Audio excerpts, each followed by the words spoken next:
বন্ধুরা সবাইকে স্বাগতম জানাই মুশফিক অর্গানিক গার্ডেনে।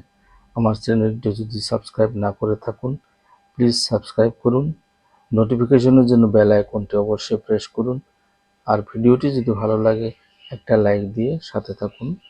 বন্ধুরা আজকের বিষয় হলো টবের পুদিনা গাছে আমরা কি ব্যবহার করলে গাছগুলো খুব দ্রুত গতিতে বৃদ্ধি পাবে এবং তরুতাজা স্বাস্থ্যবান হবে। বন্ধুরা দেখতে পাচ্ছেন আমার টবে পুদিনা গাছগুলো। এতে আমি ব্যবহার করা চাপাতি গাছের গোড়ায় 15 দিন পর পর কিছু পরিমাণ দিই, দেওয়ার পর কিছু জল দিয়ে দিই। চাপাতি দিলে গাছের গোড়ায় মাটির উর্বরতা বাড়ে, আগাছা জন্মাতে বাধা দেয় এবং মাটির আর্দ্রতা ধরে রাখতে সাহায্য করে।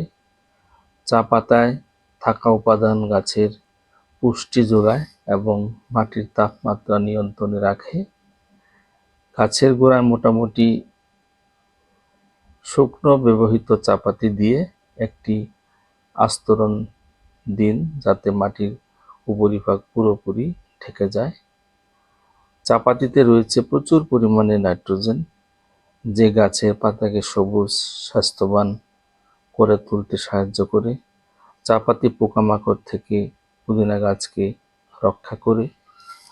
বন্ধুরা আমি এই সমস্ত চাপাতি ব্যবহার করি যেগুলো আমরা ঘরেতে চা বানানোর পর ফেলে দিই। সেই সমস্ত চাপাতি আমি আমার গাছের গোড়া ব্যবহার করার ফলে আমার এই পুদিনা গাছগুলো এত সুন্দর স্বাস্থ্যবান হয়ে উঠেছে। তো আপনারা যদি ইচ্ছে করেন আপনারাও ব্যবহার করে ফল পান। সবাইকে ধন্যবাদ জানাই।